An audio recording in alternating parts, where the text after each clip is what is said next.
टाटोमरिज्म एक बहुत ज़्यादा पूछे जाने वाला आपके पास शॉर्ट क्वेश्चन है। टाटोमरिज्म आपके पास क्या होता है? टाटोमरिज्म में एक वाहद आपके पास ऐसी है जिसमें आप एक ही मॉलिक्यूल को ड्रा करके इसकी एग्जांपल देंगे।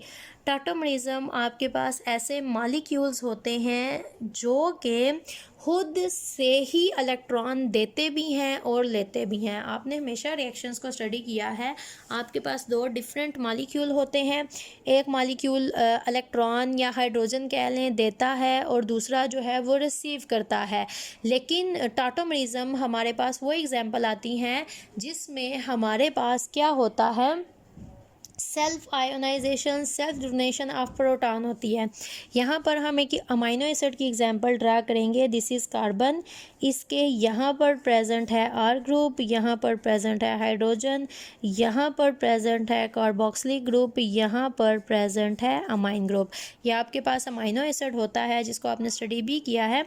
अब अमाइनो एसिड की प्रॉपर्टी होती है वो क्या करते हैं, वो खुद से ही हाइड्रोजन देते भी हैं और लेते भी हैं। विद इन अ मॉलिक्यूल आपके पास पॉजिटिव और नेगेटिव चार्जेस दोनों प्रेजेंट होते हैं और जब एज अ होल देखा जाता है ऐसे मॉलिक्यूल्स को तो ये न्यूट्रल होते हैं। इनको इंटरनल साल्ट्स भी कहा जाता है। ये जो कार्बोक्सिलिक का H है ये देता है इलेक्ट्रॉन इस नाइट्रोजन को, तो ये आपके पास इस तरह से बन जाता है NH3, यहाँ पर R, यहाँ पर H and C double bond O। तो इसने दिया है हाइड्रोजन, कार्बोक्सिलिक ने, इसके ऊपर आ गया नेगेटिव चार्ज, नाइट्रोजन ने लिया है तो इसके ऊपर आ गया है पॉजिटिव। इसको हम कहते हैं टाटोमरिज्म, जो कि एक ही मॉलिक्यूल के अंदर देते भी हैं एक ही मॉलिक्यूल के अंदर नेगेटिव और पॉजिटिव दोनों चार्जेस हमारे पास एग्जिस्ट करते हैं। और अगर आपने डेफिनेशन इसकी लिखनी है तो ये आपके पास आ जाता है metamerism. This type of isomerism arises due to the unequal distribution of carbon atom on either sides of the functional group. और इसमें एग्जांपल आप ऐड कर सकते हो। This is somewhat difficult for you, तो आप ये एग्जांपल ऐड करोगे। And next is tautomerism. This type of isomerism arises due to the shifting of proton from one carbon to other in the same molecule. ये ज्विटराइंस होते हैं, इनको internal salt भी कहा जाता है, जहाँ पर कार्बोक्सिलिक पे नेगेटिव और इस नाइट्रोजन पे आ जाता है पॉजिटिव चार्ज।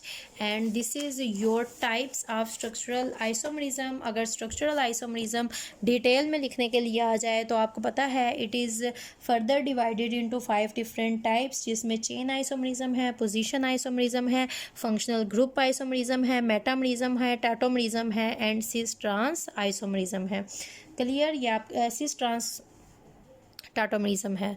क्लियर? तो नेक्स्ट जो हमारे पास आ जाता है स्ट्रक्चरल के बाद जो सेकंड टाइप होती है आइसोमरिज्म की, उसको हम कहते हैं सिस ट्रांस आइसोमरिज्म, जिसको हम अभी करेंगे डिस्कस कि सिस ट्रांस आइसोमरिज्म हमारे पास क्या होता है। अब ये तो हमने टाइप्स देखी। कार्बन कार्बन के दरमियान हमारे पास प्रेजेंट था सिंगल बॉन्ड। अगर हमारे पास कोई मॉलिक्यूल आ जाता है इस तरह से कि कार्बन और कार्बन के दरमियान हमारे पास होता है डबल बॉन्ड। अब डबल बॉन्ड आने से एक नई तरह का आइसोमरिज्म हमारे पास हो जाता है स्टार्ट। अब वो नई तरह का आइसोमरिज्म हमारे पास क्या है, जैसे हमने अभी स्टडी किया था 2 ब्यूटीन को, तो हम 2 ब्यूटीन को ही लेके डिस्कस करते हैं। डबल बॉन्ड CH2, यहाँ पर CH3 और CH एंड CH, ये हमारे पास आ गई है 2 ब्यूटीन। अब हमारे पास क्या होता है, 2 ब्यूटीन हमारे पास दो तरह से एग्जिस्ट करती है। ये बनाया इसने double bond, carbon number 1 2 3 and 4। ये देखें CH3 ये देखें 1 2 3 एंड 4। अब ये हमारे पास इस तरह से भी एग्जिस्ट करता है और ये एक और तरह से भी एग्जिस्ट करता है। CH3 hydrogen and CH3 1 2 3 and 4। अब ये 2 ब्यूटीन ही है हमारे पास। अगर आप इन दोनों को देखोगे तो इनके मॉलिक्यूलर फार्मूलाज बिल्कुल एक दूसरे से सेम है, नो डिफरेंस। लेकिन आप अगर इनके स्ट्रक्चर को देखो तो ये डिफरेंट है। कैसे? यहाँ पर ऊपर की तरफ मिथाइल ग्रुप प्रेजेंट है, CH3 CH3 है, और नीचे सेम हाइड्रोजन प्रेजेंट है, जबकि यहाँ पर दो अपोजिट ग्रुप्स जो हैं वो आमने सामने आगे हैं। अगर यहाँ पर CH3 है तो यहाँ पर हाइड्रोजन है, यहाँ पर हाइड्रोजन है तो यहाँ पर CH3 है। तो ये आपके पास एक आइसोमरिज्म आ जाता है। जब डबल बॉन्ड इस तरह से आपके पास आता है तो अगर ये CH3 ऊपर है तो ये ऊपर ही अपनी जगह पे फिक्स रहेगा, ये कभी भी रोटेट करके नीचे नहीं आ सकता। तो ये आपके पास इस तरह से अपनी जगहों पे जब फिक्स हो जाते हैं तो ये आइसोमरिज्म आ जाता है। जब आपके पास इस तरह से दो सिमिलर ग्रुप्स मतलब सेम ग्रुप आमने सामने आ जाते हैं तो इसको हम कहते हैं सिस। ये सिस फॉर्म है हमारे पास। जब इस तरह से दो डिफरेंट ग्रुप आमने सामने आ जाते हैं हमारे पास, इसको हम कहते हैं ट्रांस। ये हमारे पास आ जाती है ट्रांस फॉर्म। ट्रांस में हमारे पास अपोजिट ग्रुप सामने सामने आ जाते हैं, जबकि सिस में हमारे पास जो सेम ग्रुप्स होते हैं वो हमारे पास आमने सामने आ जाते हैं। और सिस ट्रांस आइसोमरिज्म हमारे पास तब अराइज होता है, तब ओरिजिनेट होता है जब हमारे पास डबल बॉन्ड होता है, जब हमारे पास अल्कीन्स प्रेजेंट होती हैं। जब अल्केन होती हैं तो ये ग्रुप्स अपनी जगहों पे फिक्स नहीं होते, ये इजीली रोटेट कर सकते हैं। CH3 किसी टाइम अपर पोजीशन पे होगा तो किसी टाइम लोअर पोजीशन पे होगा। तो उस सिचुएशन में हमारे पास ये सिस ट्रांस आइसोमरिज्म नहीं आता। लेकिन जब हमारे पास डबल बॉन्ड आता है और ये ग्रुप्स अपनी जगह पे फिक्स हो जाते हैं तो तब हमारे पास सिस ट्रांस आइसोमरिज्म की जो फॉर्म है वो हमारे पास इस तरह से आती है। ये बहुत ही इंपॉर्टेंट शॉर्ट क्वेश्चन है, डिफाइन सिस ट्रांस आइसोमरिज्म।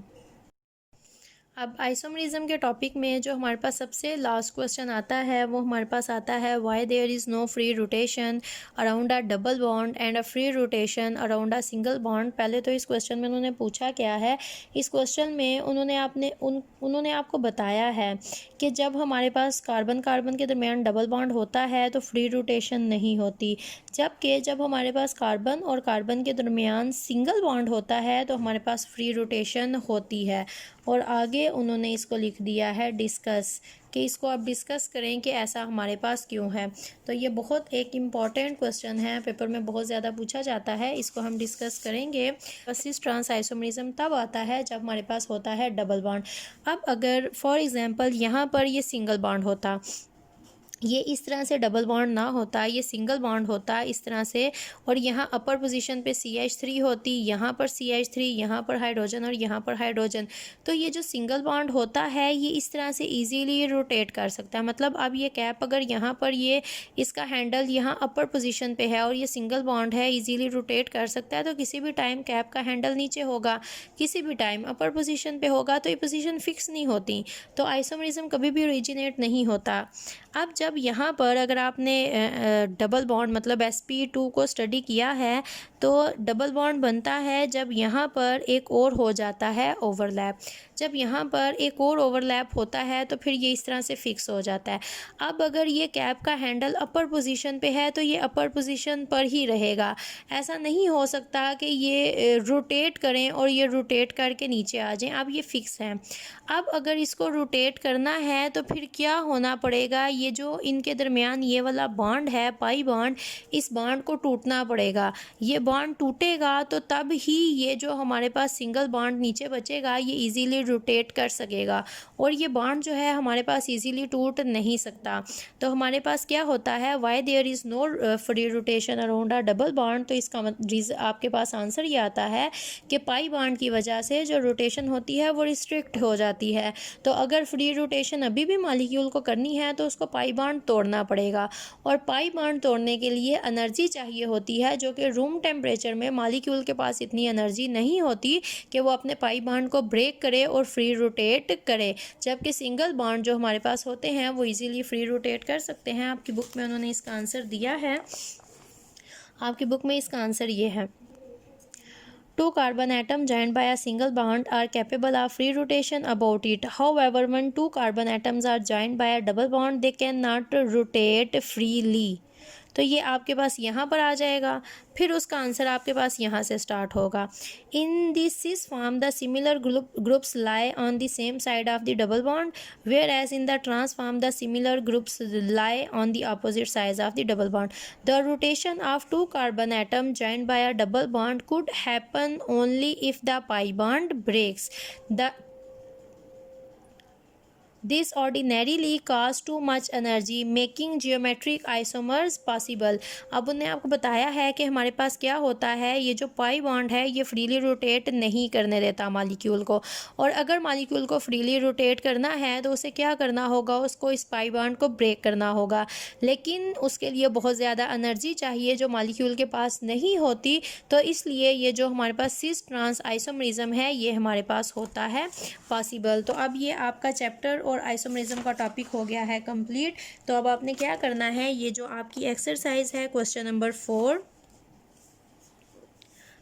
और क्वेश्चन नंबर 5, इन दोनों क्वेश्चंस को छोड़ के ये जो बाकी के सारे आपके पास क्वेश्चंस आते हैं, question number 6, question number 7, question number 8, question number 9, question number 10, question number 11, question number 12, 13, 14, 15, ये सारी की सारी एक्सरसाइज आपने रेडी कर लेनी है। जो आपके पास क्वेश्चन नंबर 4 और 5 हैं उनको भी हमने स्टडी नहीं किया, उनको आप स्टडी नहीं करोगे। बाकी जो आपके पास क्वेश्चन नंबर 6 से लेके क्वेश्चन नंबर 15 तक आते हैं, ये सारे क्वेश्चंस आपने प्रिपेयर करने हैं और इनमें से आपका टेस्ट होगा। नेक्स्ट जो जूम क्लास है उनमें से मैं कोई भी एक क्वेश्चन दूंगी लिखने के लिए और आपने उसका आंसर मुझे लिख के देना है। तो आप इन सबको रिवाइज करोगे, इन सबको याद करोगे।